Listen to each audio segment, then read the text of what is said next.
going to start our lesson now. Okay, so but before that, can you hear my voice clear? Yes, madam. Okay, all right, thanks. Okay, so pertaining to the task given to you, all right. So to finish up the what you call it, to finish up videos related to euploidy or aneuploidy, right? So and also to discuss the subtopic under euploidy, right? So which are autopolyploidy and also allopolyploidy. Okay, so is there any problem that you need me to explain further? Ada apa-apa yang tak faham ke?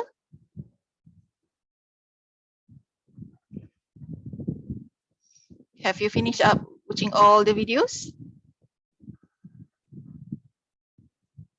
Dah, madam. Okay, ada apa tak faham? Nak tanya boleh tanya. Madam, yang origin of bread wheat tu saya kurang faham.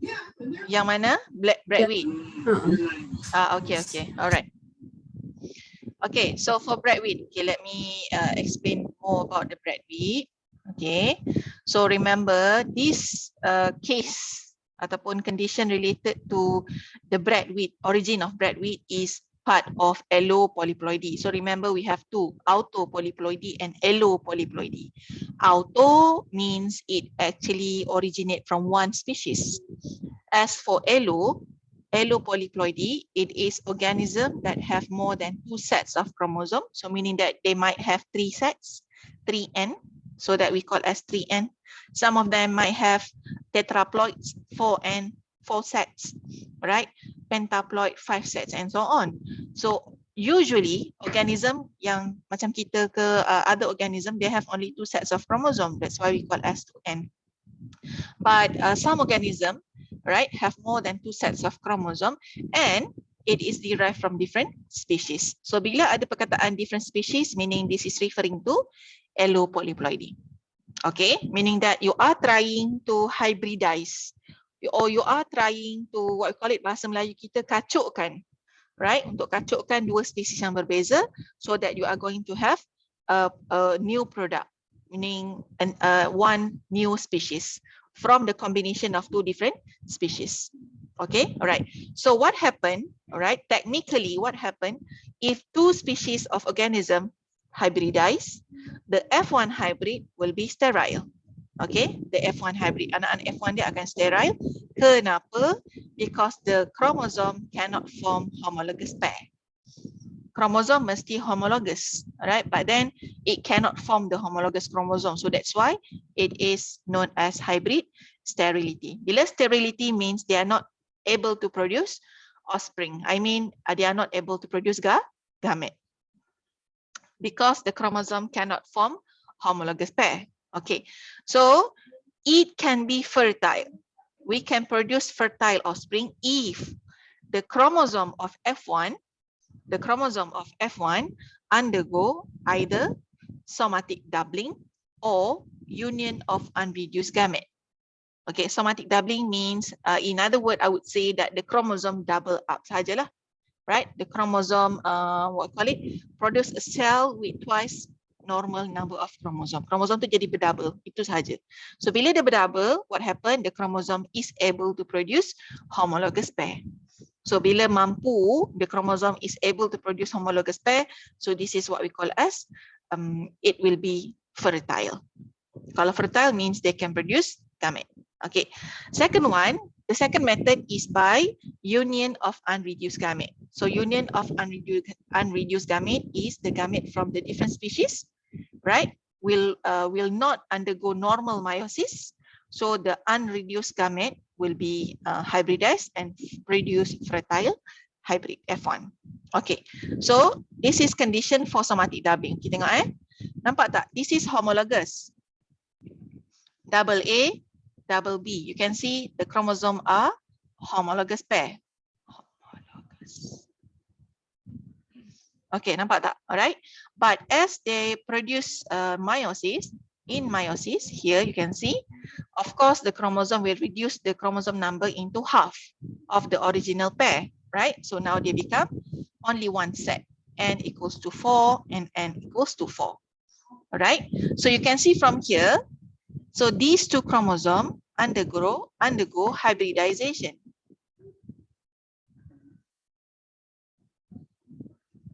Okay, hybridize maksudnya the chromosome is bergabung lah, unite. Okay, hybridization takes place. Now you can see the F1 chromosome arrangement is A, B. Alright, A ni adalah one different set, B is one different set. So these two chromosome is not homologous pair.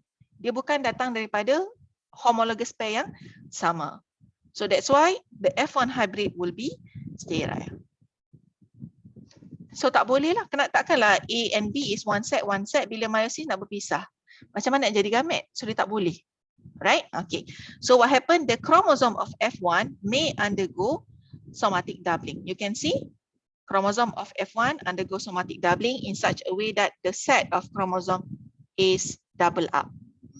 Okay, so you can see it become 2n. So you can see one set for AA and one set for BB. So we have homologous pair of chromosome. Okay, so that's why dia jadi 2n equals to 16 and the F2 will be fertile. Okay, yang tu faham tak? Okay, alright. As condition for unreduced gamete, union of unreduced gamete, penyatuan gamete yang tidak berjaya dipisahkan during meiosis. Okay, you can see the parent is AA, homologous pair. Okay, homologous pair to n equals to 8 to n equals to 8 with different species A and species B. Alright, sebab dia datang daripada dua species yang berbeza. Okay, so you can see what happened. The meiosis is failed to happen.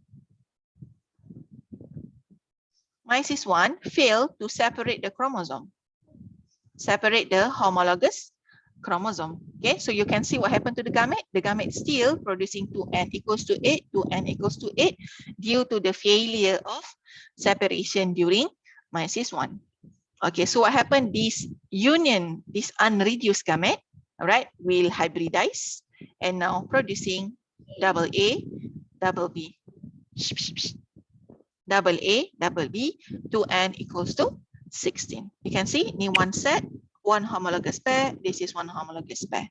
So 2n equals to 16. So F1 will be fertile.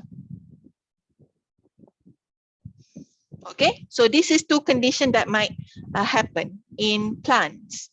Okay, mostly, right, where plant usually have more than 2 sets of chromosome. All right, and this is what happened to the plants. Right. Okay, so back to the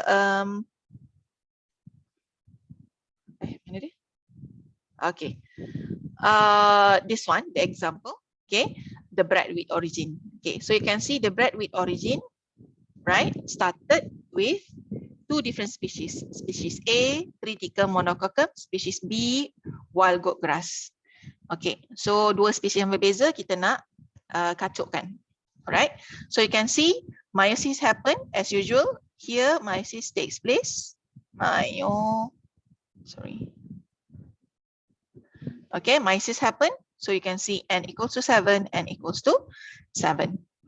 Alright, so natural hybridization takes place where it produces a hybrid which is A, B. N equals to 14. Okay, kenapa n equals to 14? Because n is referring to haploid. They are still not producing homologous pair. So once they dah produce homologous pair, baru kita boleh panggil dia diploid, 2n. As for now, since it can't produce a homologous pair of chromosome, so the chromosome number still haploid, n equals to 14. Okay, right. So the hybrid is sterile lah. Sebab you can see A and B can't produce homologous pair of chromosome. So that's why the chromosome number still n. N ialah haploid, separuh daripada parent. Kan? Macam mana nak jadi organism? Okay, alright. So what happened? The chromosome of the sterile hybrid undergo somatic doubling. Alright, and you can see the chromosome double up so that it can become 2n equals to 28. So daripada n equals to 14, they double. So 2n equals to 28. You can see the chromosome is now producing homologous pair. Okay, right. So Emma-wheat dikacukkan pula dengan Ancon-wheat, two different species. Emma-wheat with chromosome number 2n equals to 28, right? Ancon-wheat 2n equals to 14, two different species. Okay, so again, you can see meiosis, normal meiosis taken place, all right? So n equals to 14, n equals to 7. Okay, nampak tak? Ni n. Separuh kita kena ambil separuh. So A and B. Sebab meiosis separuh daripada parent. Okay. So now what happened? A, B, D. Natural hybridization takes place and producing sterile hybrid A, B, and D. And again, you can see the chromosome is not forming homologous pair. And that's why the chromosome number is still N, haploid, N equals to 21. Gabunglah 14 campur 7, 21. Alright, so the chromosome of the sterile hybrid undergo somatic doubling. So jadilah dia double A, double B, double D, 2N equals to 42. 21 campur 21, 42. Okay, so as you can see, the chromosome are in the homologous pair, right? So this hybrid is fertile. Fertile hybrid. So jadilah dia the breadwheat. Nama saintifik dia Triticum aestivum. Okay, faham? Okay, faham Madam. Okay, alright. Lagi ada apa nak tanya?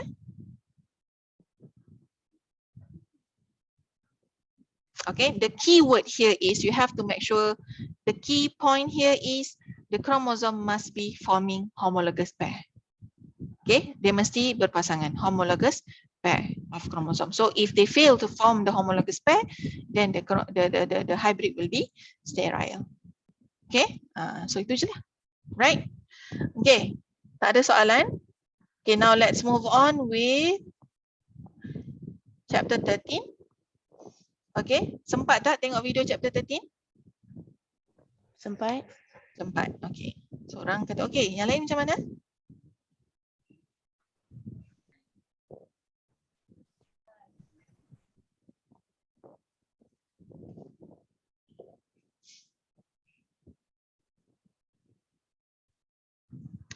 Okay, so chapter 13, population, genetics and evolution. Okay, this chapter related, somehow related to chapter 12, okay, and somehow related to chapter genetic. Alright, so kalau soalan keluar, mungkin dia boleh gabungkan semua tu jadi bawah satu soalan. Maksudnya some of the question might be related to genetic, some of the question might be related to chapter 12, and some of the question might be related to the content inside chapter 13. Okay, right. Population, genetics, and evolution. So here in this chapter, what we are going to learn is we are going to see how what I call it, genetics. Okay, genetic can be changed over time. Right? What factors that cause the changes of the genetics? Okay, and then what makes evolution can happen? Right? Because all organism, living organism evolve from time to time, right? Why the evolution must have been taken place?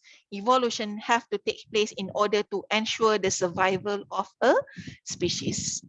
All right? So evolution mesti berlaku, right? In order to make to ensure the survival. So kalau one organism fail to evolve, all right? Just like what happened to those Jurassic World, Jurassic area dulu, era kan, dia tak bersempat nak evolve because of yalah, berlakunya massive bombardment of meteor lah, whatever masa tu kan, alright.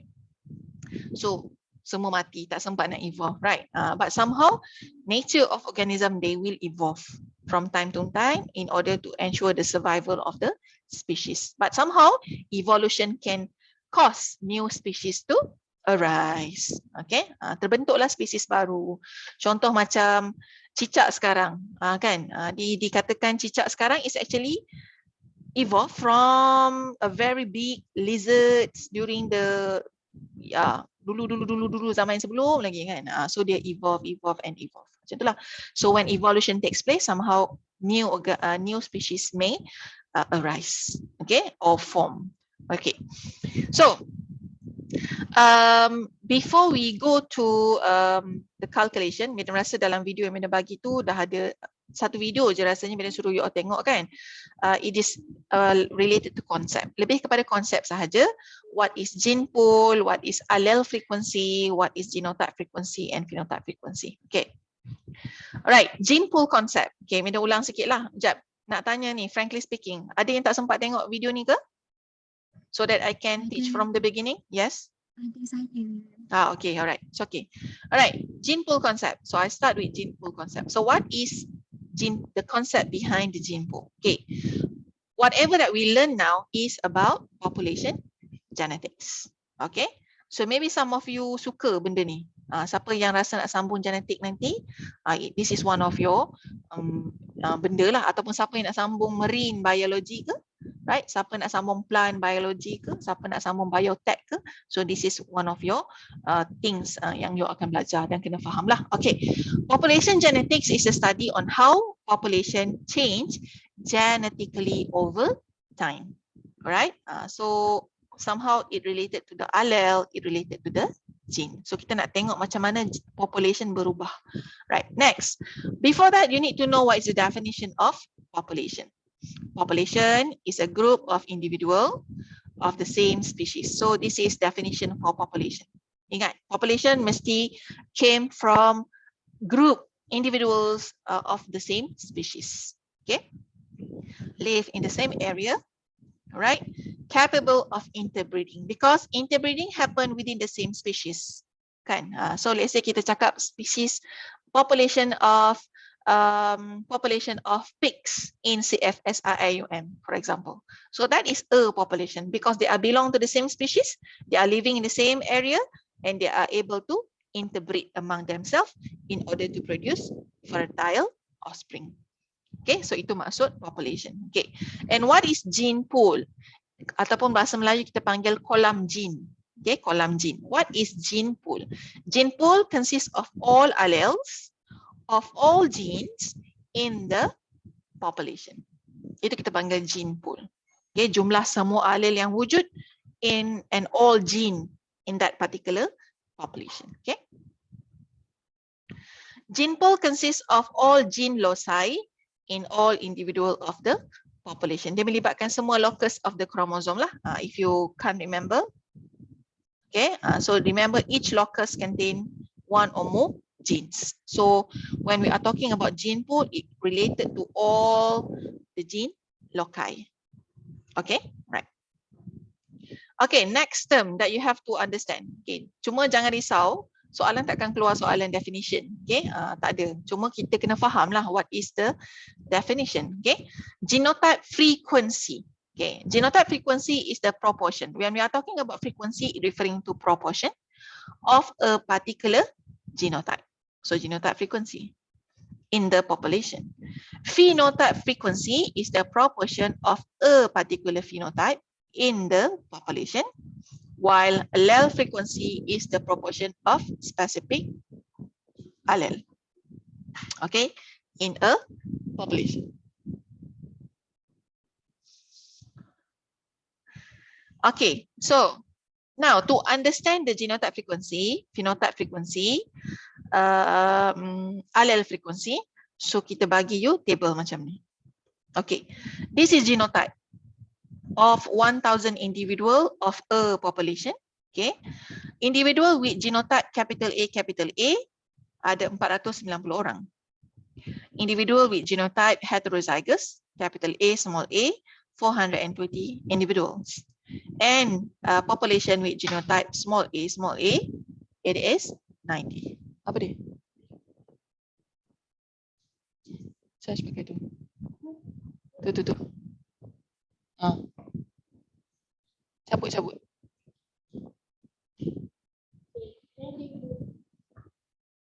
Okay, so the total is 1,000. Okay, so this is data given to you, data. Okay, data. Now, how to calculate genotype frequency? Okay, remember, individual with genotype capital A, they are 490 individuals. So to know what is the genotype frequency of people with this kind of genotype is you have to divide with the total number of individual in the population. Faham tak? Right? So 490 divide by 1000 individual, total individual of the population. So the proportion will become 0.49. So that is genotype frequency. Okay, faham? Okay, what about heterozygous? So what is the genotype frequency for heterozygous? 0.42. So 420 divide by 1000. Right? Sebab dia kena bahagi dengan jumlah population of individual in the population. Okay, right. So then you get, nampak tak? The frequency of all as you add up, so the maximum number is 1. Kita akan dapat 1. Okay, alright. So itulah dia. Okay, setakat tu, any question? Madam, frekuensi dia memang fix to decimal place ke? Ya. Okay. Better following 2 decimal place. Okay, thank you for highlighting that. Selalu Meda pun lupa nak cakap. Okay. Okay, dan lagi? Tak ada. Okay, now let's go to calculation of phenotype frequency. Ingat, phenotype is something that is observable. Okay, right.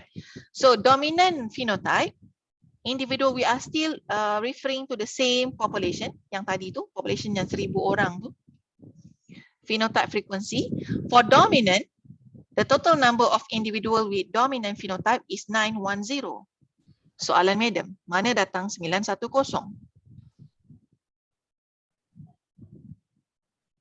490 plus 420. Sebab remember it come from capital A genotype. Tadi ada berapa? 490 kan? Okay. Ada 490 individual. Okay. And heterozygous, sebab both homozygous dominant and heterozygous, the phenotype would be dominant. Right? So yang ni 420. So dapatlah 910. Faham right? So the frequency, phenotype frequency for dominant individual showing the dominant phenotype is 910 divided by 1000, then you get 0.91. Okay, faham? Okay, as for recessive, right? So recessive, sebab remember recessive genotype dia satu je, small a. Okay, so the answer is 0.09. As you add, you can see the answer is the same. Kita akan dapat maximum 1. Right? Okay, boleh? Boleh. Nak turun bawah, pergi turun bawah. Nak turun bawah, pergi.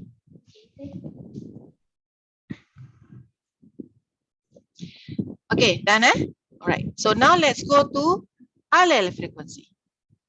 Okay, so soalan, remember, basic on calculation part kena faham sekarang because lepas ni kita akan terus masuk application on calculation. Okay, alright. Allele frequency.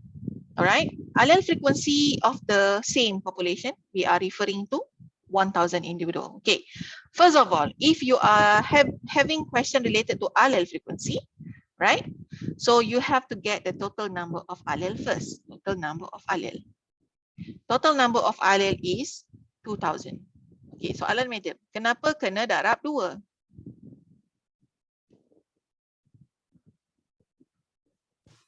Sebab satu individual ada 2 allele. Yes, very good. Because one individual inherit 2 alleles. Setiap orang akan dapat 2 allele. Right? So the total number of allele must be times with 2. Okay, get it or not? Jadi, Okay, so each diploid organism inherit 2 alleles. So that's why kita kena times 2. Okay, right.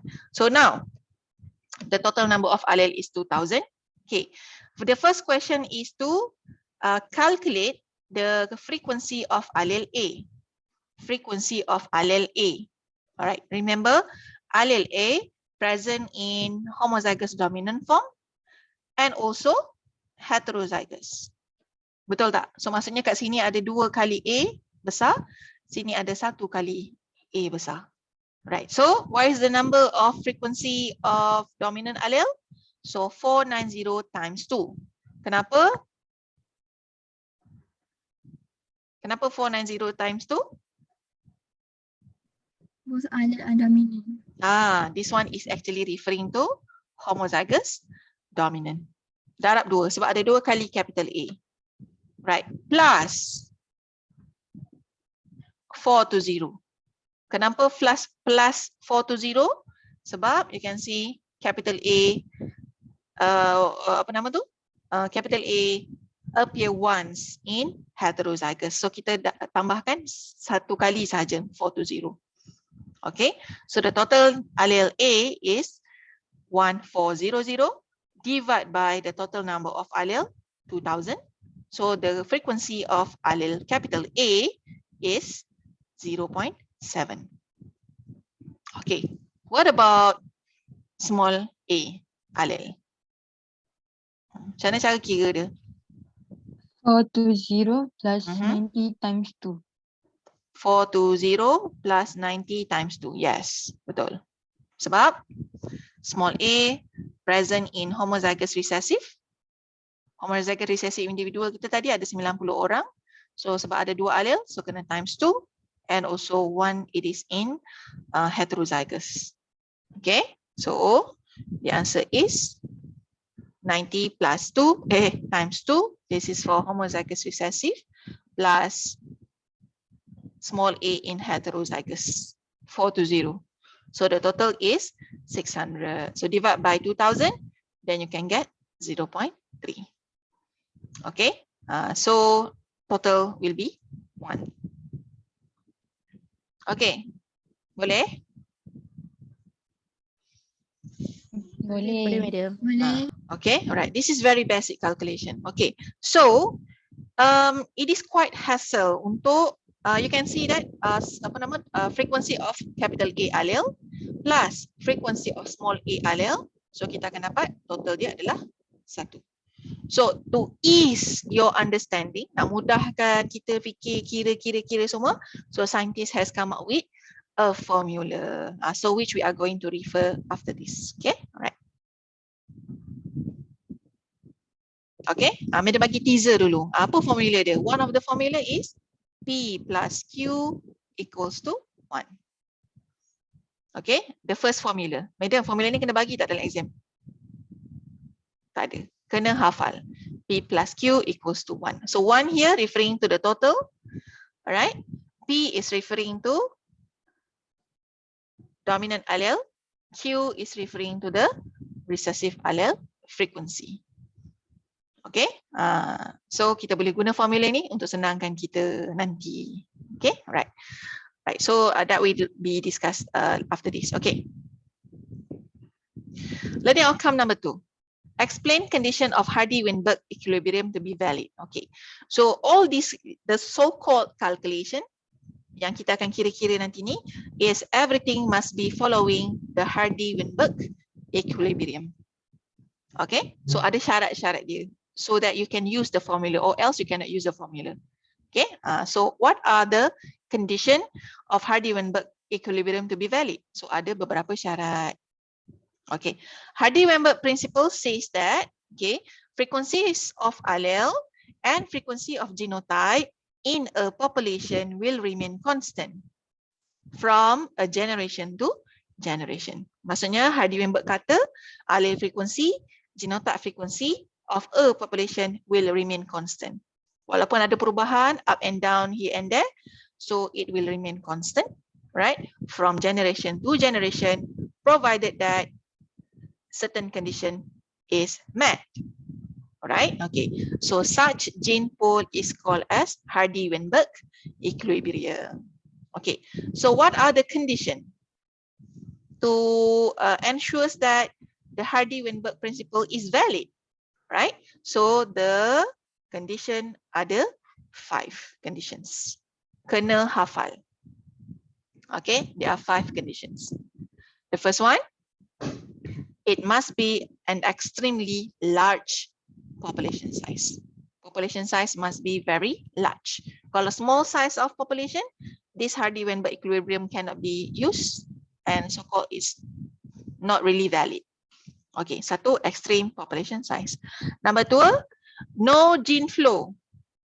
Tiada pengaliran gene. Okay, what does that mean by gene flow? Okay, nanti kita discuss kejap lagi. Number 4, no mutation. Tak boleh berlaku mutation. Sebab bila berlaku mutation, berlakunya what we call it, bila mutation takes place, genotype frequency you akan lain, allele frequency you akan lain. So, it does not match the Hardy-Weinberg equilibrium. Okay? And there is no also gene flow. Okay, nantilah gene flow tu apa. Next, it must be random mating. Mesti berlaku mating apa? What is that mating bahasa Melayu? Persenyawaan? Rawak. Persenyawaan rawak. Mesti random mating, rawak. Okay, bukannya choosing. Alright, picking mates. No, it must be random mating. Okay, and number 5, there must be no natural selection. Bahasa Melayunya, tiada pemilihan semula jadi. Tiada pemilihan semula jadi. Okay, what does it mean by no natural selection? Right, nanti kita discuss. Right, okay. So these are 5 conditions for Hardy-Weinberg equilibrium to be valid. Okay, right. Okay, this is what we call as random mating. Apa maksud random mating? Let's say you can see random mating means this population and this population have random probability to mate among themselves. Dia adalah spesies yang sama.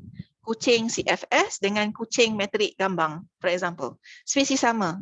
Right? So kucing metrik gambang dengan kucing metrik UIA mesti have probability to randomly mate. Bukannya macam kucing gambang dengan kucing gambang je. Kucing metrik KPM je. Bukan macam tu. So according to Hardy-Weinberg, it must be random. You can see? It must be random. Nampak tak? Kalau non-random mating, dia mesti nak hijau sama hijau. CFS je. Kalau yang ni, sama-sama ni je. Alright. So this is not whatever mentioned by Hardy-Weinberg. Right? Okay. Faham tak tu random mating means? Okay. Ini salah satu soalan in your workbook. Right? Workbook question. Which of the following condition for maintaining a population of Hardy-Weinberg equilibrium is correct?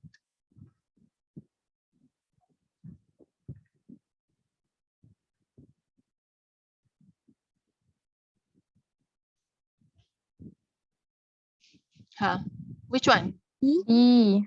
Huh? B. B. Lagi? B. Okay, the answer is B. Okay, nampak? So soalan macam ni boleh keluar dalam exam as simple as this. So you have to remember what are the 5 conditions of Hardy-Weinberg. The first one, there is non-random mating. Salah. Sebab according to Hardy-Weinberg, it should be random mating sahaja. Kan? It should be random mating. Okay. Lagi satu, no natural selection. Yes, according to Hardy-Weinberg, there must be no natural selection. Alright. There is gene flow. According to Hardy-Weinberg, it should be no gene flow so that the Hardy-Weinberg equilibrium to be valid. And there is mutation. So ikut Hardy-Weinberg, there should be no mutation. So then barulah valid Hardy-Weinberg equilibrium. Okay. Alright. So itu satu benda. So that's why you have to remember all these 5. Okay, condition of Hardy-Weinberg to be valid. Okay. Next. Next we go to the calculation part. Right. Explain the Hardy-Weinberg equilibrium formula, right? And calculate the allele frequency, genotype frequency, and phenotype frequencies. Okay. 2 formula given by Hardy-Weinberg. So dua-dua ni kena hafal. The first formula is P plus Q equals to 1. And second one is P squared plus 2PQ plus Q squared equals to 1. Okay. Right. Madam, bila nak guna dua-dua ni? Okay, nanti kita akan discuss kejap lagi. Okay. So, to make you understand a little bit more, right? So ingat, P is dominant allele frequency. Okay, Q is recessive allele frequency, right? So that is allele. So kalau yang single number P plus Q equals to 1, that is referring to allele frequency. Okay, so rumus ni adalah guna untuk allele frequency. Okay, so what about P squared plus 2PQ plus Q squared equals to 1? Okay, Medan nak mudahkan you all Sekejap lagi Medan terangkan yang dalam nota lah. Right, P square referring to dominant, homozygous, salin homozygous dominant genotype. Genotype frequency. Homozygous dominant genotype frequency. 2PQ referring to frequency of heterozygous, and Q square referring to homozygous, recessive genotype frequency. Okay, so ni Medan dah mudahkan you all dah, right? So hafal ni je. So bila P and Q, that is referring to allele frequency. P mesti yang dominant, Q is recessive. So for the second formula pun sama. Okay, P square is going to be genotype sebab dia dah ada dua allele. So bila ada dua allele, dia akan jadi genotype. Okay, alright. Okay, setakat tu okay. Okay, you all tak faham. Itu macam mana daripada rumus 1 jadi rumus 2? Okay, kita belajar fizik sikit lah cik. Okay, so this is allele frequency. P, Q. Ini pun sama. P, Q. Remember, each organism must inherit 2 alleles. Nampak tak? So sekarang P darab P. So dari P square. Genotype. Homozygous dominant genotype frequency. Lepas tu, P dengan Q. PQ. Okay, yang ni PQ. Yang ni, sekejap. Okay. Yang ni Q square. Q darab Q, Q square. So that is how the formula, the second formula is derived. So kita dapatlah P square plus 2PQ ada 2 kan? Ini PQ ada 2. So 2PQ plus Q square equals to 1. That is how the first formula can be generated into the second formula. Macam itulah lebih kurang. Okay, right. So ingat kalau yang P square tu 2PQ, Q square tu referring kepada genotype frequency. Okay. Boleh? Can I proceed? Okay, madam. Okay, alright. Boleh, madam. Sebab kejap lagi ada banyak soalan latihan yang Mida nak buat dengan korang. Okay, right. So Hardy-Weinberg derived an equation based on theory that P and Q represent the frequency of allele in the gene pool. P is dominant allele frequency, Q is recessive allele frequency. Therefore, P plus Q equals to 1. So kita dah faham kenapa dapat 1. Kita dah tengok dalam calculation table yang tadi tu, yang mula-mula tu. Kan? Bila kita tambahkan dua-dua frekuensi, kita akan dapat 1. Maximum number is 1. Okay, right. Okay, next.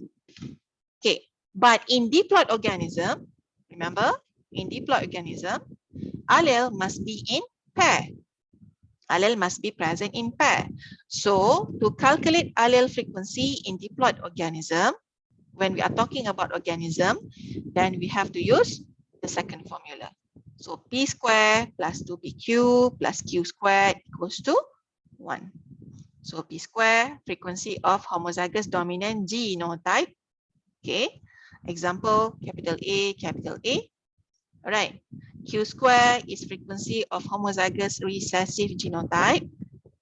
Example small a, small a. Right, and 2PQ is frequency of heterozygous genotype. So example, capital A, small a genotype. So bila kita nak cari genotype of individual or organism, then we have to use the second formula, P square plus 2PQ plus Q square equals to 1. Okay, right. So to start out, okay, now you have to get yourself familiar with questions. Okay, you have to get yourself familiar with questions. So we have different kind of questions kat sini, right? So dalam setiap soalan tu, kita akan bagi you clue sikit how to understand. Okay, the first question.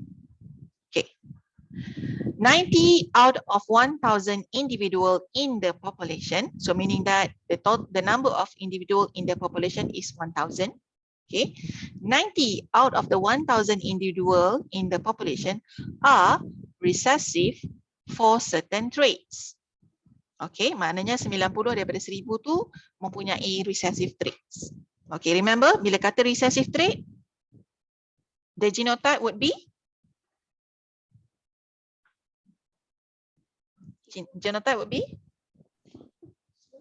Small a, small a. small a, small a.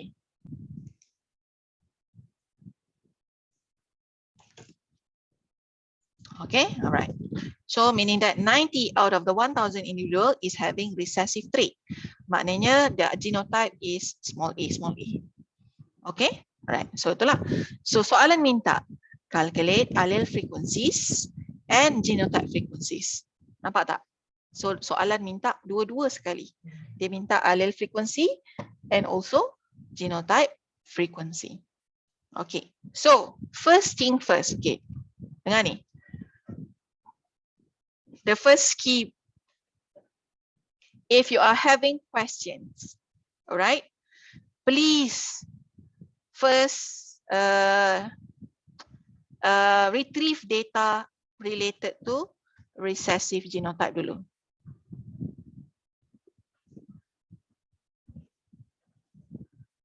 Tapi kebetulan soalan satu ni memang dah start dengan recessive kan? Okay. Kalau soalan tu dia start dengan dominant, so you kena cari yang recessive genotype dulu. Okay, kenapa? Sebab recessive genotype ada satu jenis sahaja, small a, small a. If you start with dominant genotype, remember dominant genotype ada dua bentuk, capital A and also capital A small a.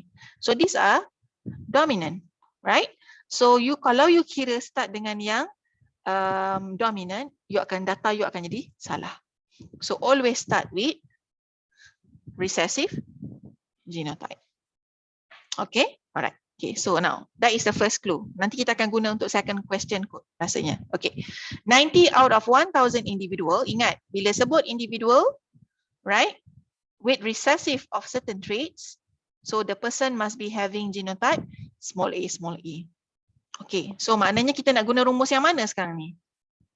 P plus Q equals to 1 dulu ke? Kita nak guna P square plus 2PQ plus Q square equals to 1. The first ke the second one? Agak-agak dulu lah, agak-agak. Ha? Sebab dia dalam individual, remember? Bila sebut dalam individual, maksudnya dalam dia ada dua alel. So can we straight away guna P plus Q equals to 1? Tak boleh. Okay, so first of all, kita kena dapatkan what is the genotype frequency of the recessive trait dulu. Okay, so this one recessive trait is small a kan? So ingat balik rumus. P square plus 2PQ plus Q square equals to 1. So which formula yang related to recessive trait? Recessive genotype yang mana satu? P square ke, 2PQ ke, Q square? Q square.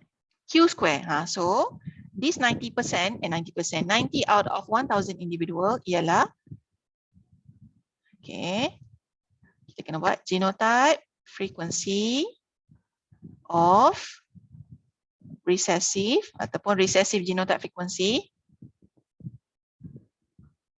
sama dengan Q square. Okay, so Q square sama dengan 90 daripada 1,000 individual. Okay, So Q square equals to 0.009.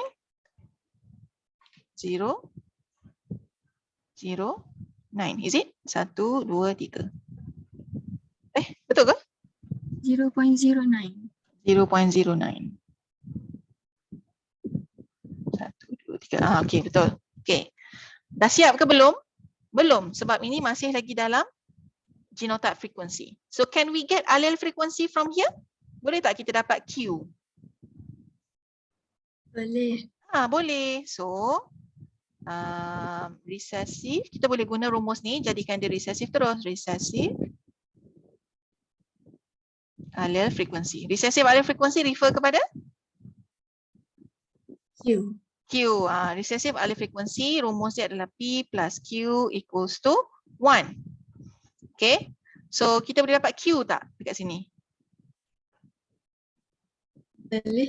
Boleh. Square root. Kita ambil daripada sini. Yes, betul. Q sama dengan square root 0.09. So, sekejap mana bawa ni atas. Q sama dengan 0.03. 0.03. So, nampak tak? You dah dapat dah. Sebenarnya kat sini. Recessive allele frequency sama dengan 0.03.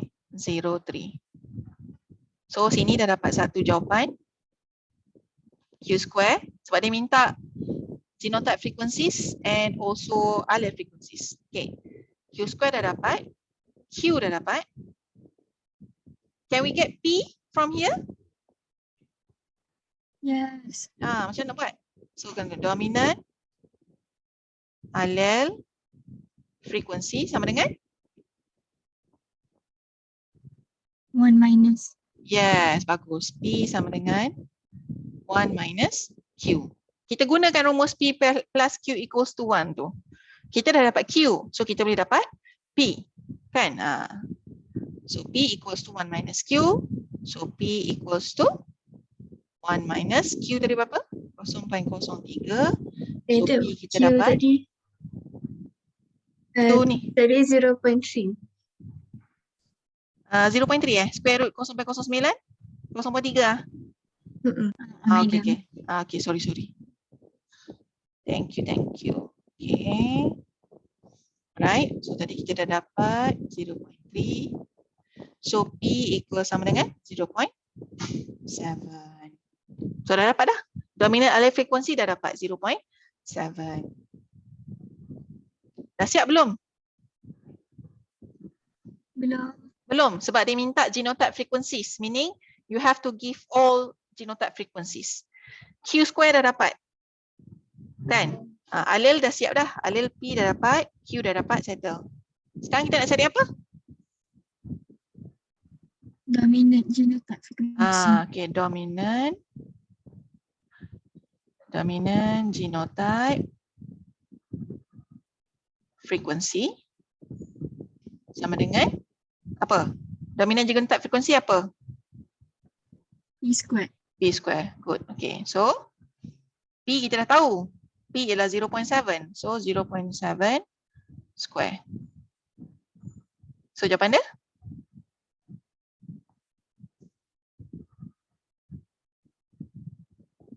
$0.49.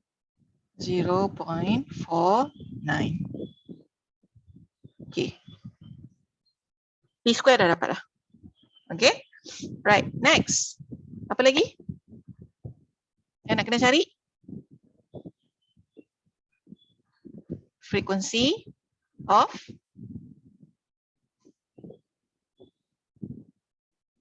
heterozygous. Frequency of heterozygous is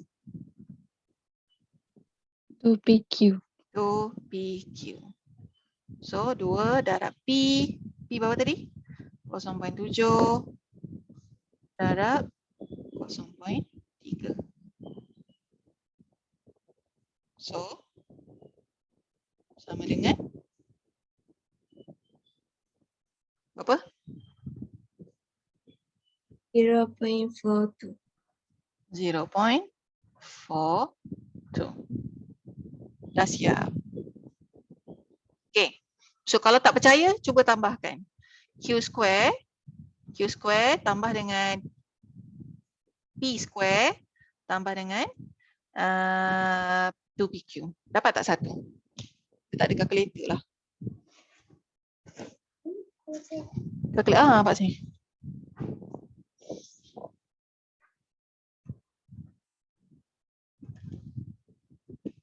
Q square plus P square. Dapat medium. Dapat satu. Okay, right. So faham tak tu? This is basic question. Basic saja. Okay, so from the data given, you can actually dapat the allele frequency. You can also dapat genotype frequency. Depends on the question. Okay, any questions so far?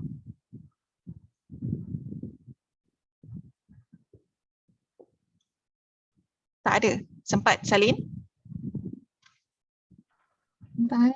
Okay, so we go to the second question. Okay, ni tadi these are the solution, right?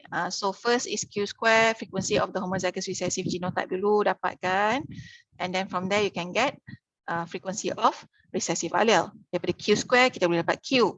So from that data of Q, you can use P equals to 1 minus Q. So kita boleh dapat P, allele frequency, dominant allele frequency. And from there we can get frequency of homozygous dominant genotype P square.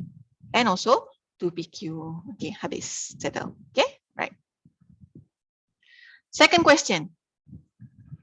In a population, 1% of babies born with albinism. Okay, now albinism is something that is dominant or something that is recessive? Recessive. Recessive. So albinism is condition that is recessive.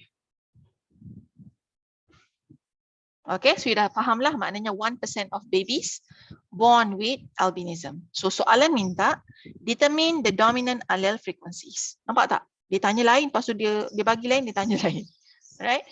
In 1% of population, baby born with albinism, determine the allele frequency. Okay, what do you get from the question? Data apa yang kita dapat daripada soalan?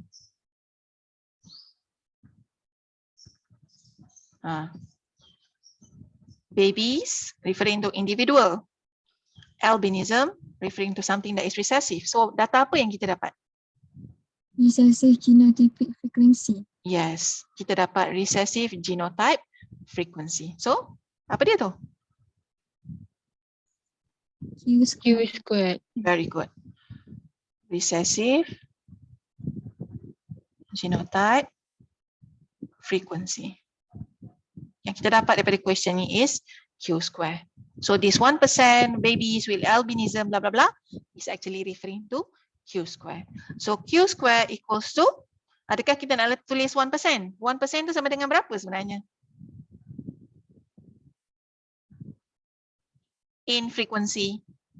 Kalau 1% sama dengan? 0.01. 0.01. Okay, ataupun you letaklah 1/100. Samalah 0.01. Okay, alright. So, okay, so Q square 0.01. So kita nak dapat apa lepas ni? Q. So kita boleh dapat frequency of recessive allele. So kita boleh dapat Q. Q sama dengan square root of 0.01. So Q equals to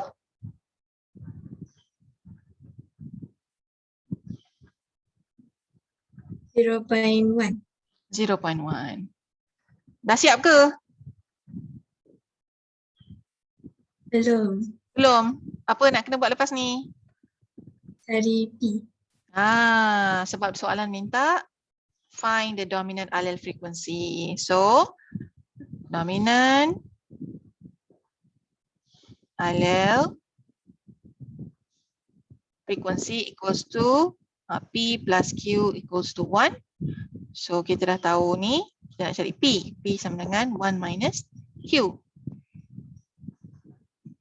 Tulis rumus pun dapat markah ya. So janganlah rasa malas tulis rumus. Okay. P equals to 1 minus Q. So P equals to 1 minus 0.1. So P equals to 0.9.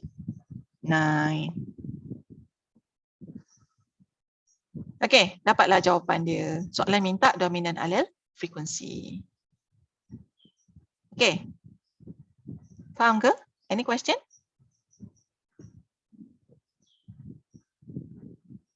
So P ni actually referring kepada those that are in the homozygous dominant or in the and also in the heterozygous, sebab dia nak minta allele.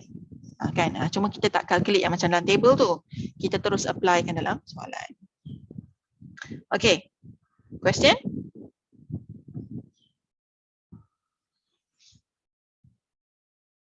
Tak ada. Faham? Okay. So inilah jawapan dia. Okay. So the total population represent 100 or 1.0. So 1% of baby born with albinism is actually referred to 0.01. Okay. Okay, solution ni sangat pendek. So kalau you all ikut dia punya solution, lagi banyak markah boleh dapat lah. Kan? Okay, ada soalan?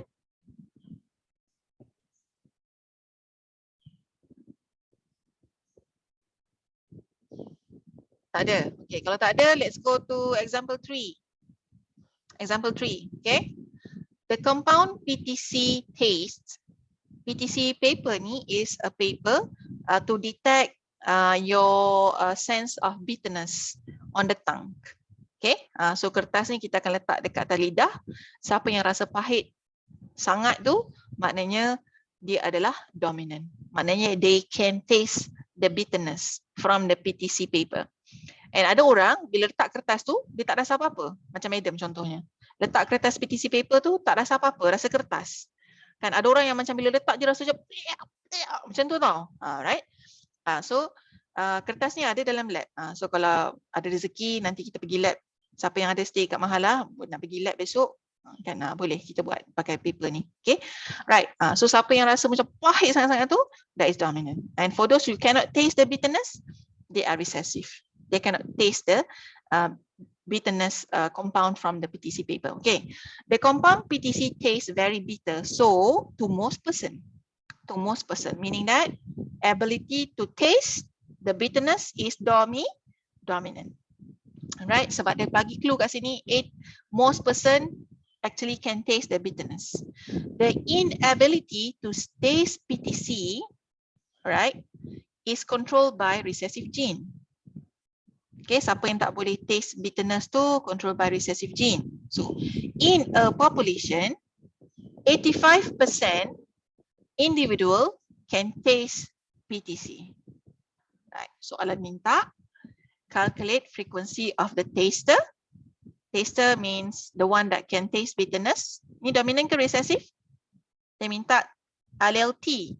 So dia minta allele lah kan, capital T. So this one actually referring to dominant allele and the non-taster allele, small t allele. Okay. So apa kita nak kena buat sekarang? Data yang kita dia bagi kat kita apa? The taster. 85% is taster. So what should we do? Ingat, Madam bagi clue kat awak tadi. What should we do?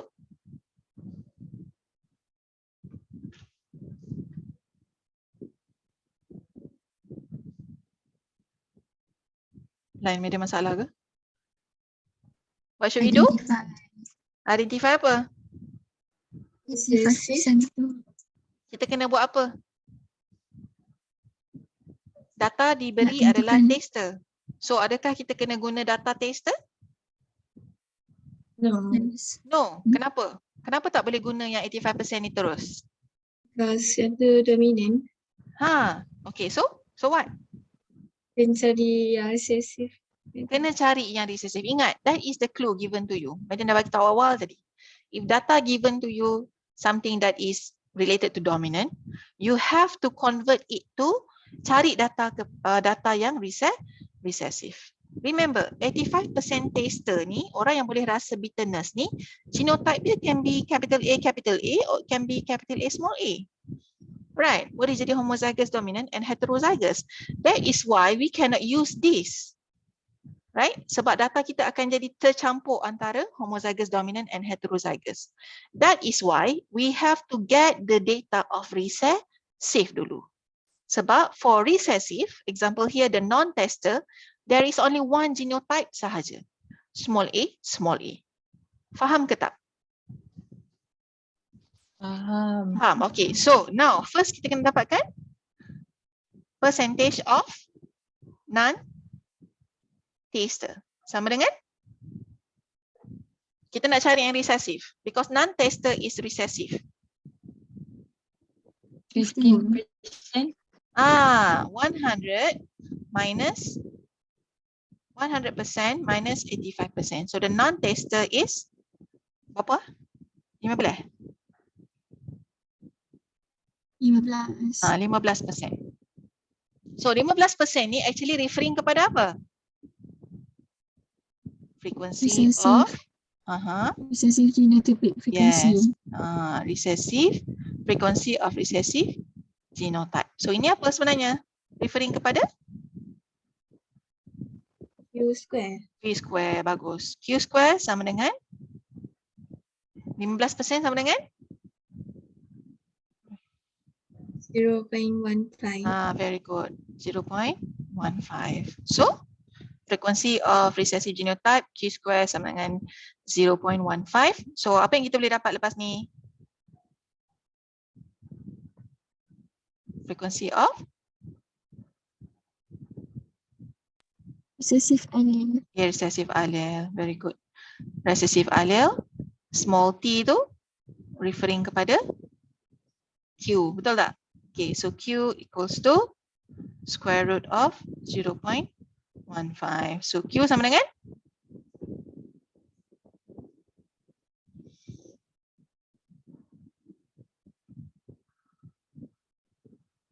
Q sama dengan 0.39. 0.39. Okay, dah siap tu? Dah siap ke belum? Kita baru dapat the non-taster allele sahaja. Next, kita kena buat apa?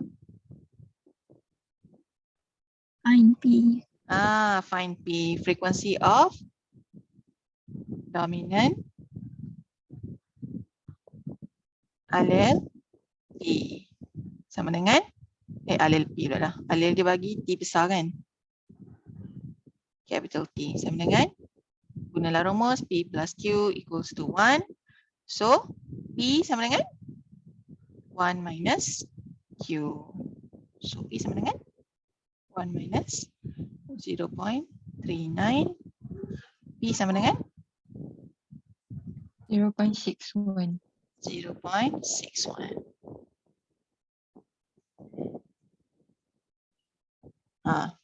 Faham tak?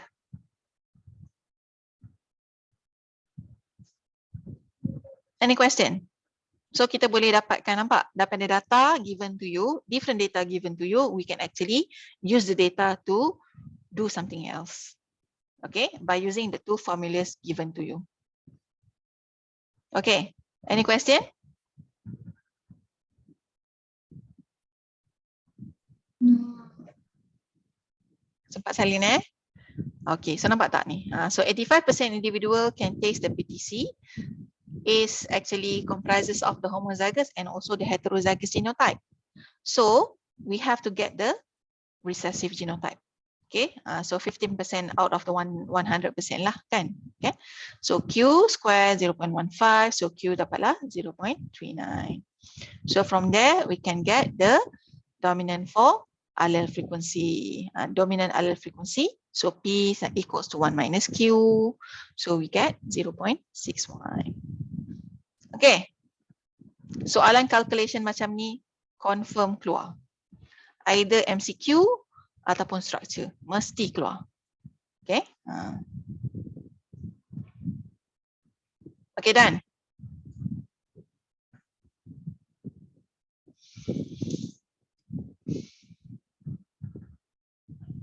Okay.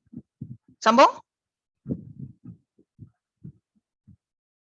Kita habiskan ni dulu, lepas tu take 5. Sebab lepas tu ada beberapa soalan yang dia nak you all jawab. Okay, right. Example 4. Resistance against pesticide. Ketahanan terhadap pesticide, racun perosak, in a population of pest is controlled by dominant allele D. Okay. In a population, about 84% of the population in the tested area is found to be resistant towards the pesticide. Maknanya 84% is dominant. Right? Okay. Calculate the frequency of dominant and recessive allele. So macam biasa, macam tadi, the data given to you is related to dominant genotype. So you have to find the recessive genotype, which is the non-resistant lah, yang tak tahan kepada pest. Right? Is recessive. So 100% divided by 84%, you get 16%. So this 60% is actually referring to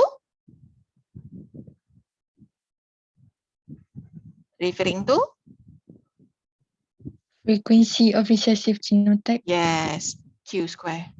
Okay, so macam ni. So sebenarnya data yang kita dapat 16% tu is actually frequency of homozygous recessive genotype. So we can actually get the recessive allele frequency. So Q equals to Q square equals to 0.16. Q equals to square root of 0.16. So we get 0.4. So from there, we can get the dominant allele frequency using the formula, right? So P equals to 1 minus Q. So dapatlah P. Okay, sebab soalan minta dominant and recessive allele. Okay? Boleh?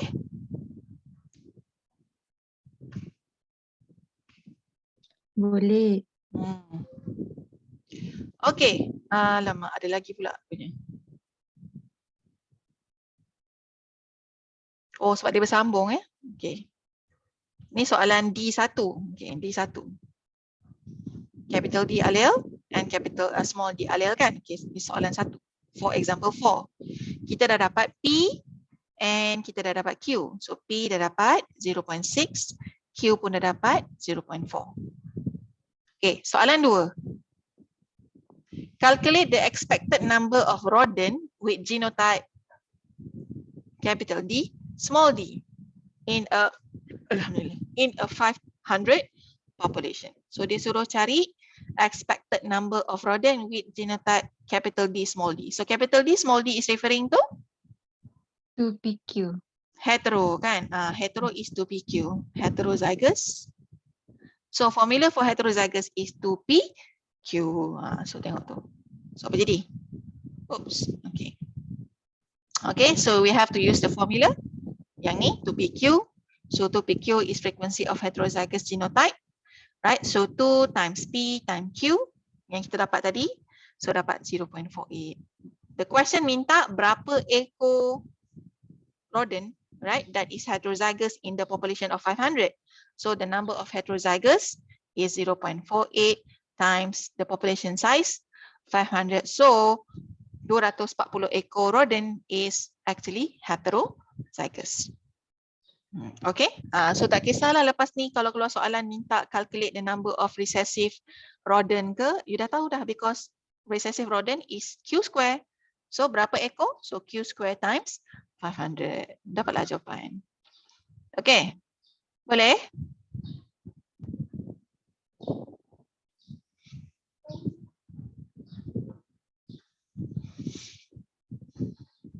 Boleh, madam.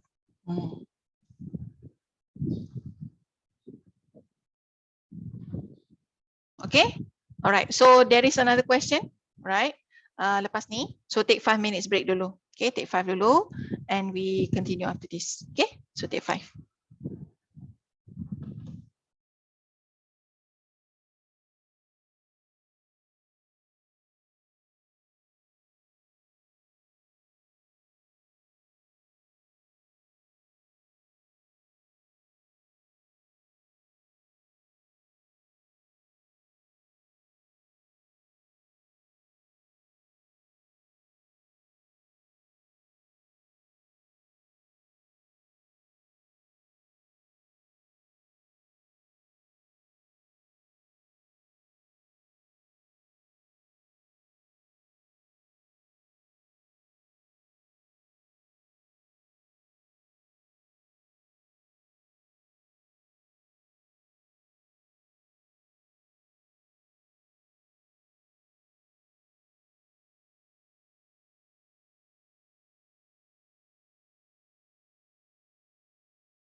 Okay, let's continue.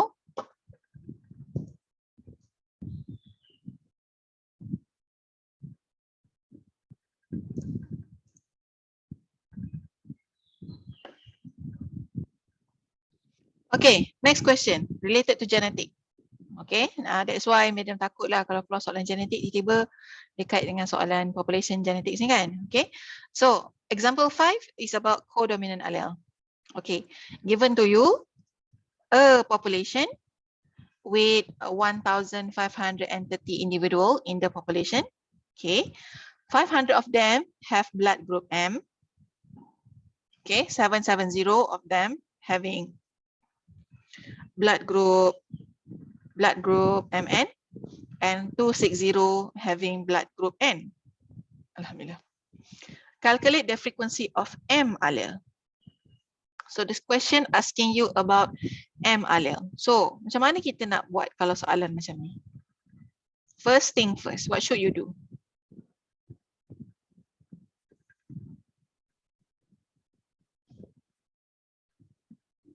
Dia minta M allele.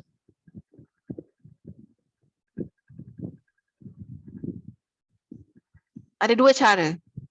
Okay. Boleh cari allele resesif.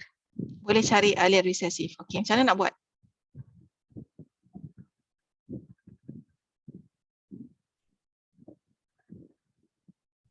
Tapi dua-dua dominan kan, Madam? Dua-dua dominan. Ni kan codominant kan? Codominant allele. Blood group N. So macam mana ni? Kita nak buat macam mana? Sebab dia codominant. Betul juga kan? Dia pasal codominant allele. Okay. So cara yang pertama ialah first, remember the number of population is 1530. Okay.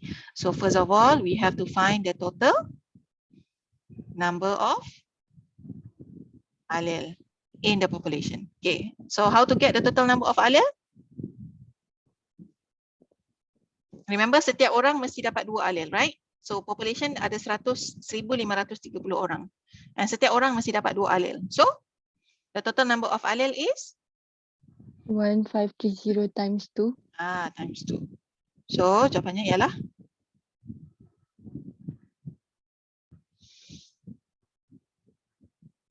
3060. 3060. Okay. Right. This is the total number of allele. Okay. So people with blood group M and blood group N. Okay. So sekarang kita nak buat macam mana? Boleh tak kita guna cara yang dalam table yang mula-mula tu?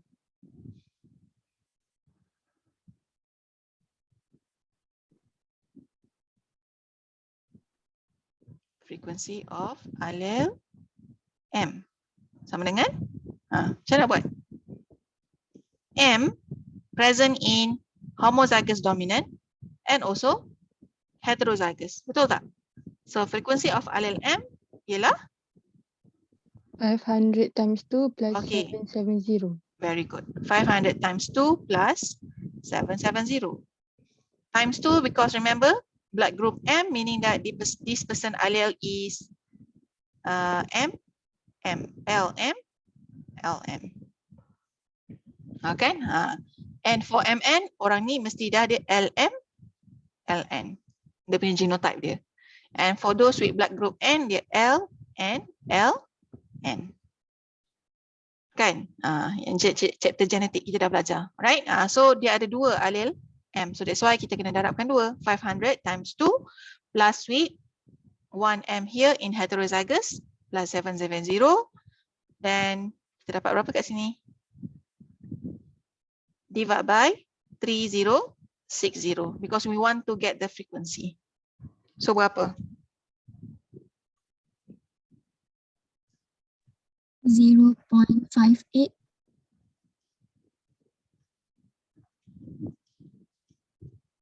Betul? Okay. So kita dapat 0.58.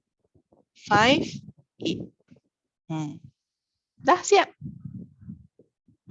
Okay. Sebab dia minta terus allele M. And you know allele M present in homozygous dominant or heterozygous. Okay. Boleh? Saya nampak tak tu? Okay, sama. Alright, so you can see that these are various kind of questions. So kita kena get ourselves familiar with the question dulu. Kan, kalau soalan yang macam ni, ala-ala macam ni, dia bagi population berapa, dia minta allele frequency for specific, you can use this kind of kata apa, calculation pun boleh guna, right?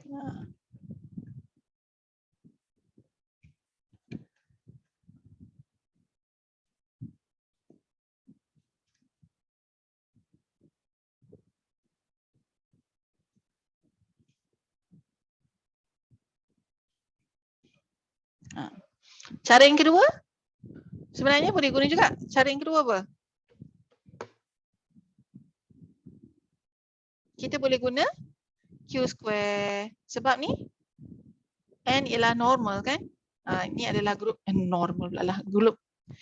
Tapi sebab kodominan tak payah guna yang ni, nanti awak keliru. Tak payah. Walaupun jawapan dia sama. Okay, so guna yang ni. So dia dapat kita tahu dah kodominan kan? Okay, boleh? Okay. Boleh ke tak ni? Boleh, Madam. Okay, alright. Soalan seterusnya. Boleh tak tolong jawab? Ya. Tadi bukan dia minta N allele sekali. Mana? Dia minta M je, M alleles. Dalam buku dia nak N sekali. Oh ya ke? Oh, kisah. So tak apalah. Kalau N gunalah P minus Q equals 1 minus P. Sama je. Dia nak, kalau you tak nak, you nak guna yang ni boleh juga. Dia nak M dengan L kan? N allele. Okay. So kalau nak N allele samalah. N allele sama dengan frequency of N allele sama dengan N allele present dekat dalam bentuk homozygous recessive 260 times 2, betul tak? Plus 770 divide by total number of allele 3060. So sama dengan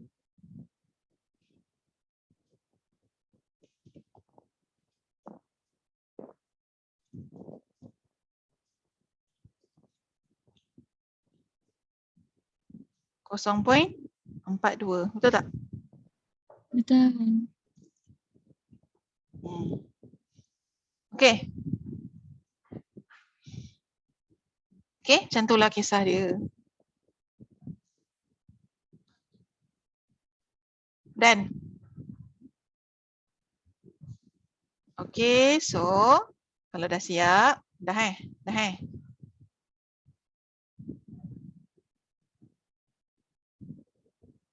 Okay, boleh try soalan ni.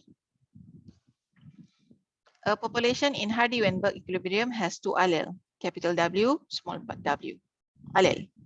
The frequency of allele small w is 0.3. What is the frequency of allele capital W? 0.7. Nampak tak? You dah buat soalan susah daripada awal. Ni soalan ni small the pieces. Right? So the answer is 0.7. C. Macam mana dapat 0.7? Guna rumus mana? P plus Q equals to 1. P plus Q equals to 1 because you get the data for small w allele is Q. So 0.3. So kita gunalah P equals to 1 minus Q. So P equals to 1 minus 0.3. So kita dapatlah P equals to 0.7. Okay. So the answer is C. Okay. Boleh. Ni soalan workbook Madam bawa siap-siap soalan workbook dalam ni. So nanti workbook tu you buat latihan, buat yang lain je. Yang kira-kira ni tak payah buat dah sebab kita dah buat. Okay. Next.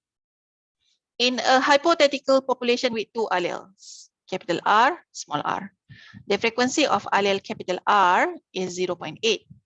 What is the frequency of heterozygotes if the population of Hardy-Weinberg is in equilibrium? So soalan minta apa tu? 2PQ. Very good, 2PQ. So how to get it?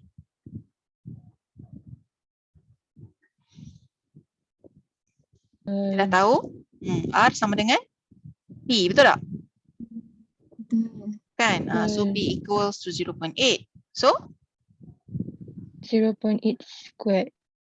Q, which is small r, ialah frequency of recessive allele. Q sama dengan 1 minus P. So Q sama dengan Q squared 0.2. 0.2. Sebab dia minta alel ni, dia kasih alel. Dia kasih alel. Dia kasih alel dah. Kan? So kita dah dapat P, kita dah dapat Q. So P dah dapat, Q dah dapat. Lepas tu, dia minta frequency of heterozygous. 2 times 0.8 times 0.2. Frequency of heterozygous sama dengan 2PQ. So 2 times P 0.8 times 0.2. So sama dengan 0.32. 0.32. So jawapan dia ialah B. Okay.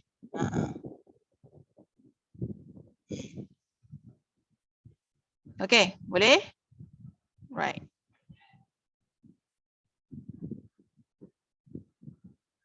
Okay, satu lagi. In a population of insects, 76% are dominant for a particular gene. What would be the frequency of recessive allele in this population? Assume the population is in Hardy-Weinberg equilibrium. Cuba kira. 0.49. Okay, ada jawab B, 0.49. Okay.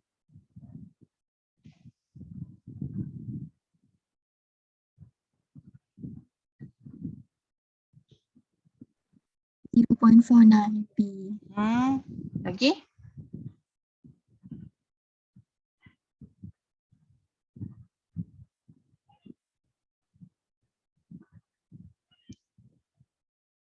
Lagi? Betul, 0.49. Okay, kena buat apa mula-mula? Find the percentage of recessive.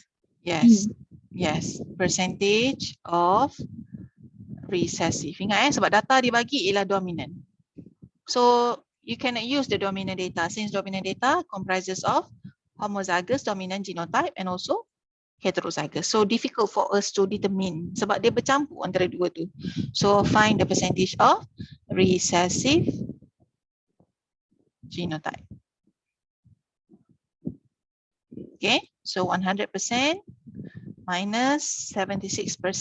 So kita dapat 24%. Betul tak?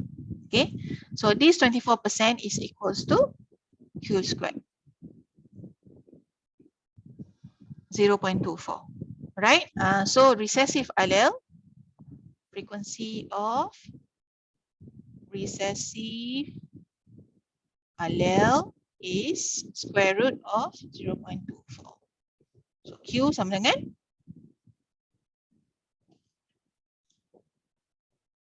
0.49.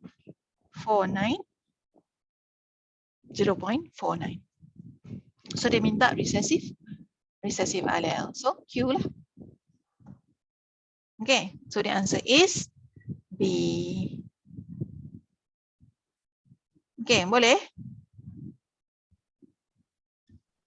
Boleh, madam. Boleh, madam. Okay, alright. Okay, senang kan? Okay. Lagi satu soalan. 600 out of 3,600 rat were born with rare recessive disorder. Rare recessive disorder. What would be the frequency of rat with homozygous dominant genotype? Assume population is in Hardy-Weinberg equilibrium. So ingat, soalan banyak akan sebut assume it is in Hardy-Weinberg equilibrium. Maknanya the formula can be applied. The formula is valid because they are according to all the 5 conditions. Kan, right? Okay, so dia minta apa sekarang ni?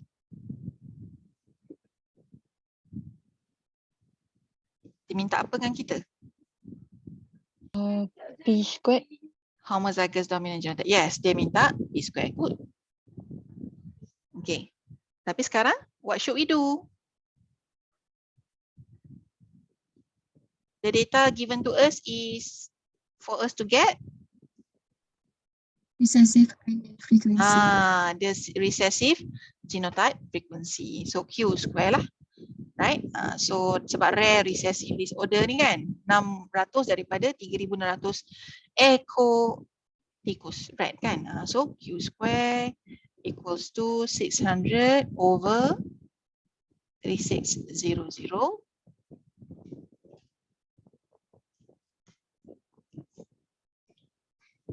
0.17. Betul. So Q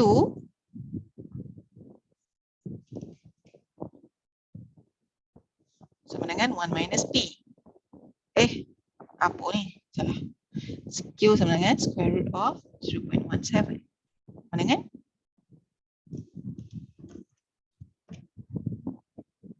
0.41. Betul tak? Betul. Betul-betul. Okay, so kita dah dapat Q, kita cari P. Frequency of dominant allele is P equals to 1 minus Q. So P sama dengan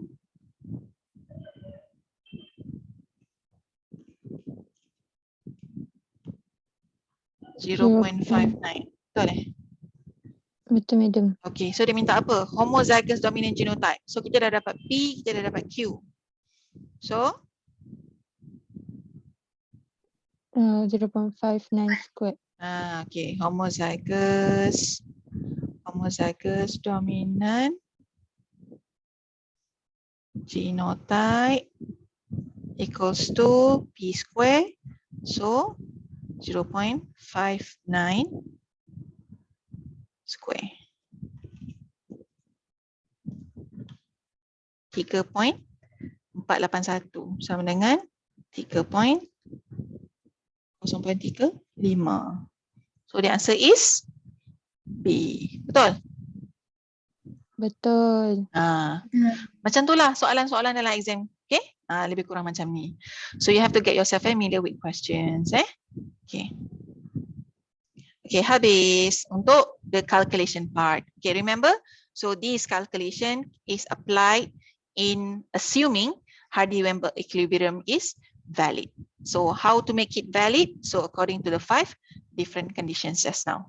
Okay, 5 tadi, no gene flow, random matching, no natural selection, no mutation, and the population size must be extremely large. Okay, next one. What if, right, any one of the 5 condition is not met? Any one of the 5 condition of Hardy-Weinberg equilibrium is not met. Satu je yang tak kena. Yang lain semua okey. Satu je tak kena. Tak boleh. Kalau walaupun satu sahaja the condition is not met, right? So what will happen is evolution. Okay. So any one of the condition is not met.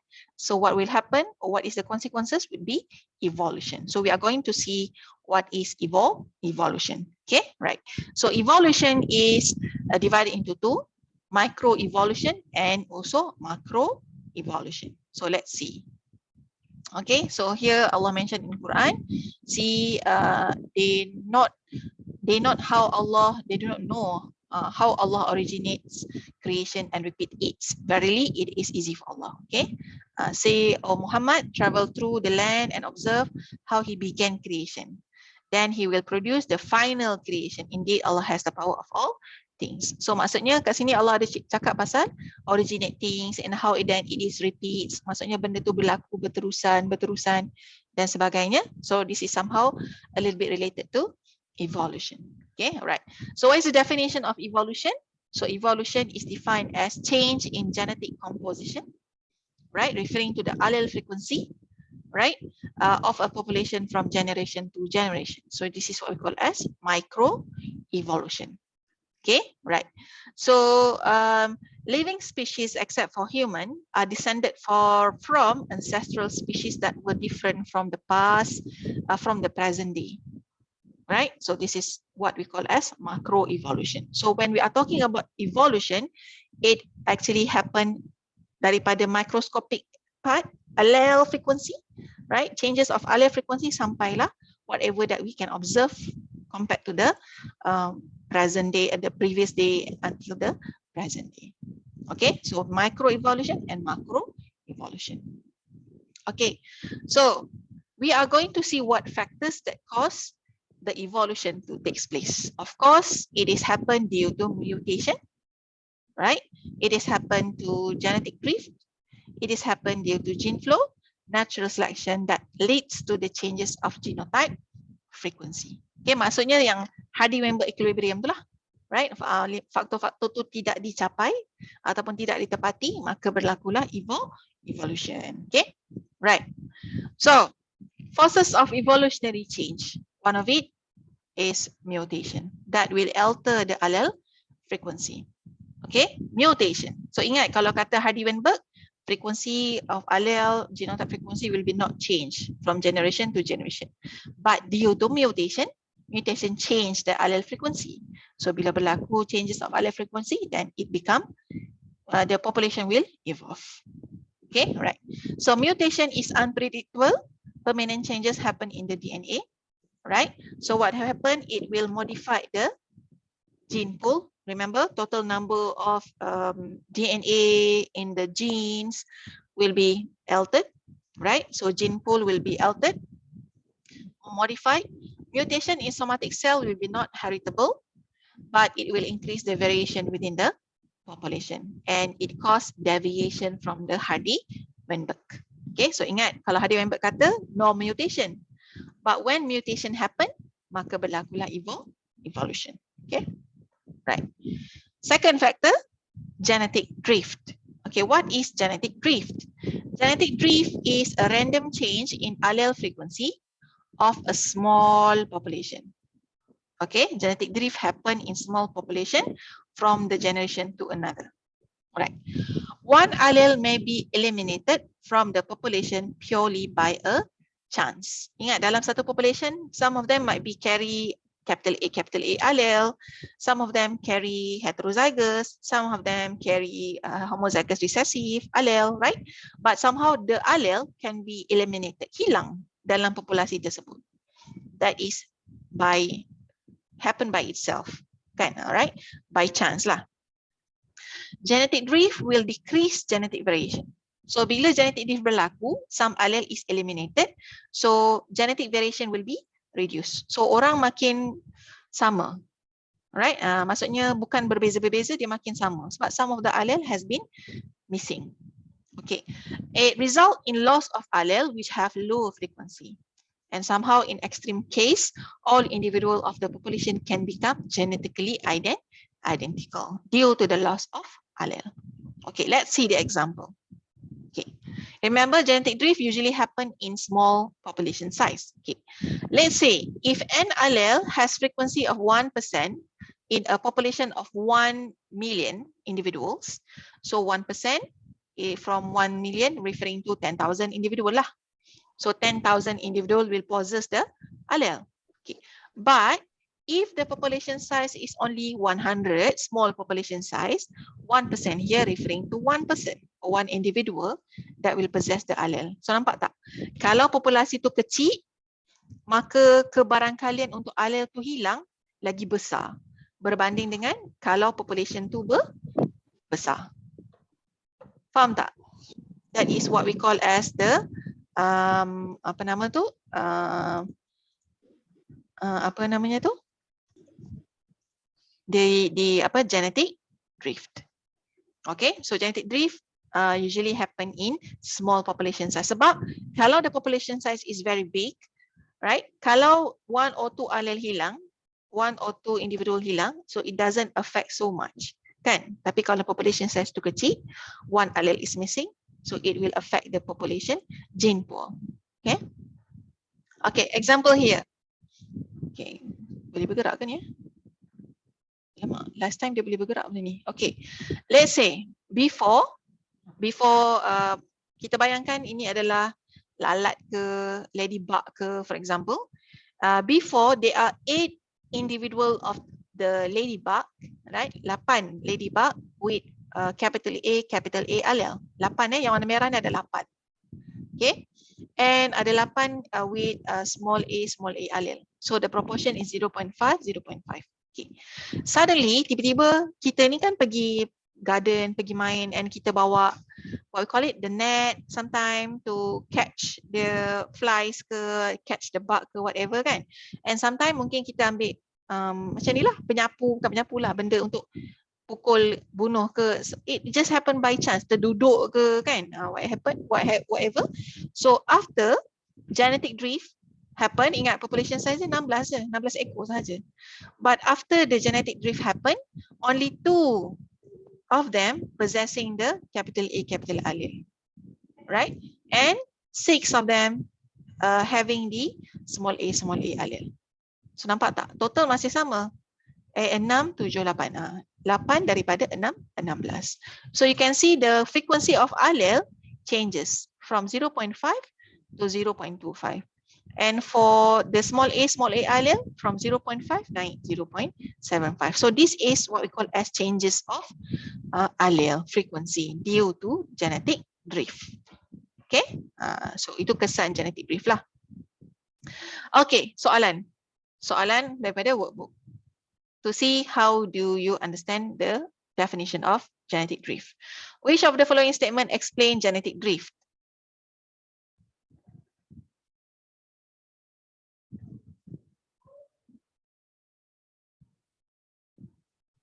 B. Okay, Amira kata B.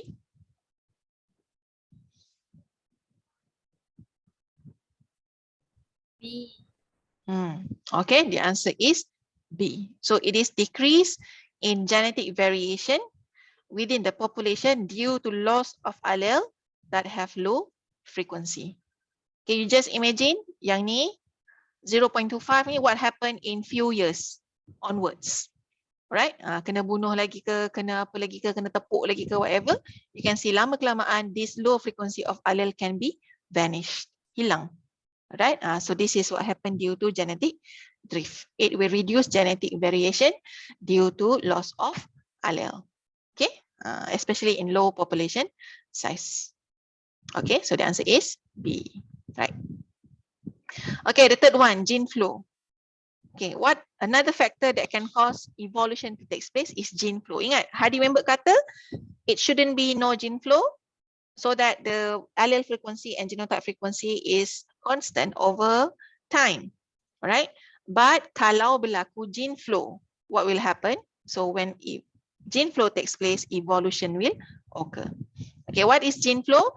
Gene flow is referring to transfer of allele from one population to another population, and thus it causes the changes in allele frequency. Okay, gene flow. Okay, Madam bagi contoh yang senang sangat. Okay, kita kat Malaysia. Orang Malaysia dia dah ada gene pool Malaysian. So what happen when you get married to some from another population? You kahwin dengan orang Korea contohnya. Alright. So gene flow telah berlaku. Alright, gene flow dah berlaku. So Korea punya gene dah masuk dalam kita punya Malay punya gene pool, and Malay gene pool dah masuk dalam Korea punya population. Faham tak? So it will change allele frequency. So kalau lagi lama orang Malaysia kahwin dengan Korea, lama kelamaan gene pool Malay akan makin lama makin hilang. Benda tu boleh berlaku. Faham tak? So that is gene flow. Okay? Right. So example, if a wildflower population consisted of entirely white flower, so the pollen of the flower could be capital C, W, allele.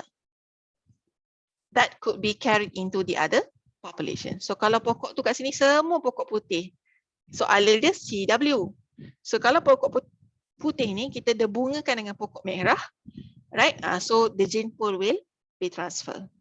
Nampak So the allele frequency will be changed. Okay, macam itulah.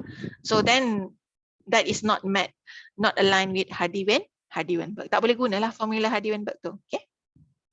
Right, this would increase the frequency of CW allele in the other population of the next generation. Okay, so tu. So lagi when gene flow happen, your genetic variation will increase. Lagi banyak gene flow, genetic variation akan lagi besar. Okay, number 4, natural selection. Okay, natural selection is a process by which individual that have certain heritable trait survive and reproduce at higher rates other than other individuals. There is situation, right, where in certain individual have higher heritable rates compared to other organism in the same population, which makes them able to survive more compared to other individual. Okay, Meda bagi contoh. Kita kan selalu tengok cerita zombie lah, contohnya kan dalam cerita Netflix ke apa kan. Alright, so in that population, ramai yang mati sebab they don't know how to survive themselves. Bila kena serang dengan zombie ke whatever, mati, habis population. But there is a very small people have ability to survive, right? Which they have certain traits that make them able to survive. So what happened when this person survive, the reproduction rate will be higher and higher. So individual yang akan lahir selepas-lepas tu having the new heritable traits lah. Faham tak? Maksudnya contoh macam orang yang survive tu dia ada skill untuk faham zombie ke apa benda ke kan, whatever ke. So dia lebih having orang kata apa advantages compared to other individual. So the survival rate akan jadi lebih tinggi. Okay, right. Another example. Sekejap Meda habiskan baca dulu. Process is based on differential success in survival and reproduction. Okay, those with trait that are better suited to the environment will produce more offspring and they are having higher tendency to survive. Right? Selection resulted in allele being passed to the next generation in proportion that differ from those in the present generation. Okay. Another example is kalau you baca textbook, you can you can relate what I'm saying here. Giraffe, right? So according to scientists, right, who studied the evolution of giraffe, those time dulu giraffe actually having short neck. Okay. But what happened is many of them die because most of the trees during that particular time are very tall. Ramai yang mati sebab tak dapat makan pucuk-pucuk daripada daun-daun pokok tu, right? But among them, some of them have what we call it? Ni lah apa nak sebut tadi ayat tu hilang dah. Have higher orang kata apa special characteristic or special trait that make them able to survive. Right? Dia macam ada kelebihan sikit. So what happened? Some of the population tu dia evolve, leher dia makin panjang, and they are able to survive in reaching the trees. And that is why the giraffe nowadays are having all long neck. Macam tu. Okay? So that is simple explanation to show you natural selection. Natural selection happen by itself with those that have slight advantages compared to another. Okay. Okay, this is example of natural selection. Certain octopus have the ability to change color rapidly, enabling them to blend into different backgrounds. So nampak tak? Maksudnya among all the octopus, some of them able to mimic themselves to the background that they live in, so they can actually protect themselves from being preyed. Kan, being preyed upon the predator. Nampak tak? So this is natural selection. Okay, alright. Faham ke tak tu? Faham. Okay, alright. Soalan sikit sebelum kita masuk kepada types of natural selection. Okay, Meda rasa nak habiskan sampai natural selection sikit je lah kalau sempat. Okay. Right, modes of natural selection. Okay, natural selection divided into 3: stabilizing, directional, and destructive. Okay, right. Okay, sebelum tu kita pergi soalan. Change in allele frequency in a population due to individual with certain heritable trait which survive and reproduce at higher rate is an example of Natural selection. very simple and straightforward. So you kena faham apa maksud natural selection. So a person that have higher tendency to survive and reproduce because they have certain heritable traits that make them able to survive compared to another individual. Okay, all right. So the answer is natural selection, D. Okay. All right. So mode of natural selection. Okay, mode of natural selection ada 3. Okay. Ada 3. 3 modes of natural selection. Okay. First is directional. Right. Selection favors. The selection favors certain genotype by acting on the phenotype of certain organism. There are 3 modes of natural selection: directional selection, disruptive selection, stabilizing selection. Okay. Directional selection favors individual at one phenotypic range. Directional maksudnya dia terarah kepada sesuatu. Siapa yang ada phenotype yang certain range ni, they are having higher tendency to survive. Macam tu. So that is directional. Second mode of selection is disruptive selection. Disruptive. Kalau disruptive, it favors individual at both extreme of the phenotypic range. Kalau kita ada range of phenotype, contohlah paling rendah ke paling tinggi. Yang tengah-tengah ni yang sedang-sedang, right? So disruptive favors in both extreme. Siapa yang paling rendah, siapa yang paling tinggi, dia akan have higher tendency to survive. Yang duduk dekat tengah-tengah will have low likely survival rate. Low survival rate. So that is disruptive. Nampak Disruptive favors both ends over phenotypic range.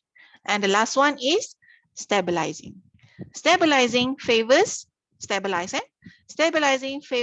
intermediate variant and against the extreme phenotype. Stabilizing, dia lebih favor those in the intermediate range of phenotype to survive. Kalau terlalu rendah, terlalu tinggi, has less likely to survive.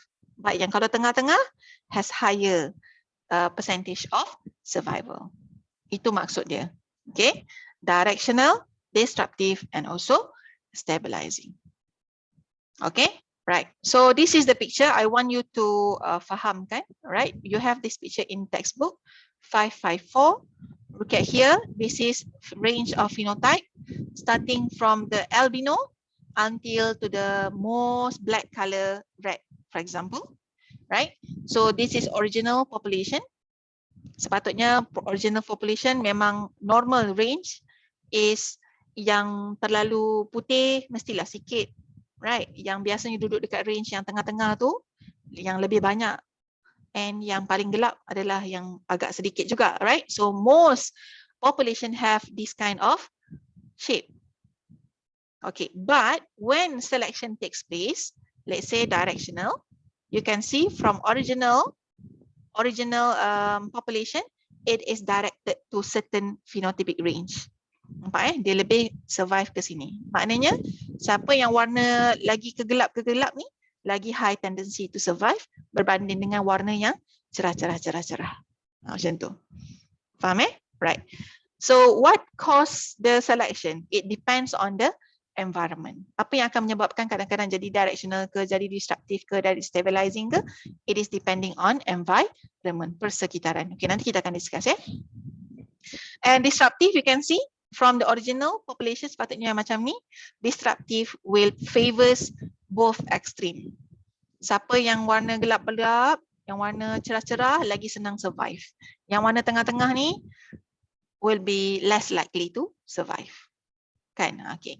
And for stabilizing, you can see stabilizing, it favors those in the intermediate, right, over the extreme. Okay. All right. So that is the difference between the 3 modes of selection. Okay. So far, any question? Whether nak you all tengok dan fahamkan. Nanti kita akan tengok what are the examples of these three kind of selection. Okay, any question?